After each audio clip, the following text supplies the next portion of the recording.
Nando v Movies announced their most recent collaboration project, One Musical Scene, where a bunch of film commentators and other YouTubers do in-depth analyses on the musical elements of a scene from a movie. And since I didn't have any plans for the rest of the month, I figured it was worth participating. But I tried to figure out what would be a good scene to analyze since I don't have particularly strong knowledge on music theory. And then it finally hit me.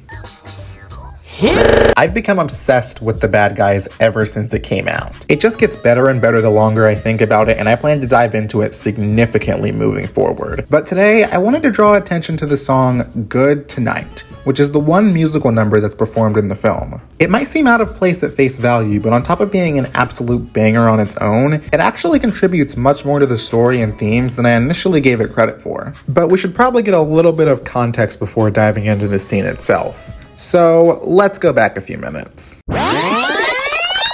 After the bad guys get caught during one of their heists towards the beginning of the movie, Professor Marmalade, who's essentially their only support for the first half of the film, encourages the city that there's a chance that they can be good. Their initial plan is just to pretend so they can go back to their crimes, but after Mr. Wolf rescues a cat from a tree, Marmalade records it, shares it, and everybody loves them now.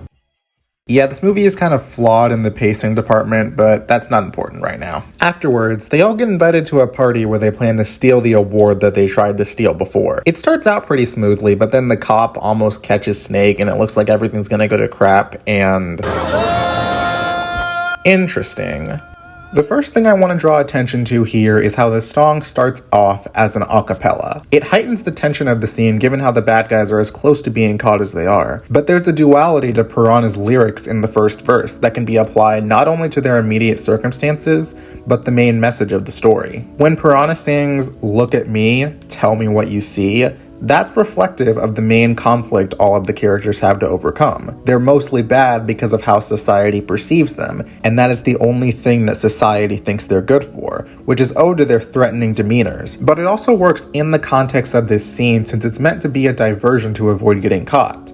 And as the tension starts to drop a little bit and their plan starts to go as expected, the instruments start coming in, thus relieving the tension. For the bad guys at least, as they are able to be much more comfortable with their surroundings now that nobody suspects anything of them. On itself, the song is really good, with Anthony Ramos absolutely killing it on the lead vocals. I said previously that I don't think he fits his role as well as the other voice actors, but there's no denying that he's an amazing singer. And I think that the lyrics really fit the main message that this movie is going for.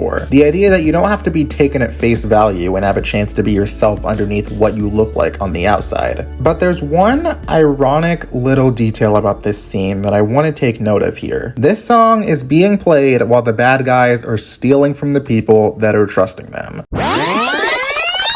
All right, guys, let's mingle. It's crime time, baby. It's a really bizarre juxtaposition to the actual song itself. They're telling people to see them for who they are, but they're just proving their point in a way. So why put this song where it is, and how does it play a positive role in the story?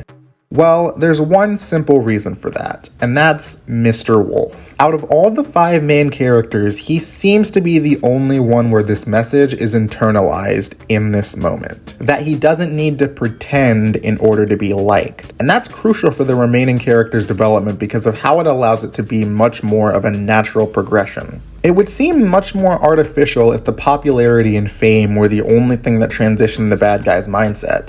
But it doesn't. It's important for Mr. Wolf to be the one that learns this message first, since the movie frames him as the one that other bad guys look up to. And the way this shift is presented is absolutely perfect, with the music playing a major role. However, there's one other important character in this scene that I need to discuss first, and that's Diane Foxington. Right before the party, Wolf finally opens up to her about how he hates being judged just because of his species. If we met, I'm the villain of every story. Guilty until proven innocent. Diane's been pretty skeptical of him up to this point, probably because of him giving off serious player energy and all their interactions on top of being a criminal, but she slowly starts to warm up to him when he confesses this to her and encourages him that things will be alright. And then they actually start developing a connection with each other during the song as they dance with each other. But there's one noticeable musical pause during this scene, where the music is almost completely drowned out, and Diane asks how it feels to have everybody not fear Wolf for a change. And he says that it feels great. And you're able to see how this moment is a huge deal for him, as it causes him to return one of the items that he stole.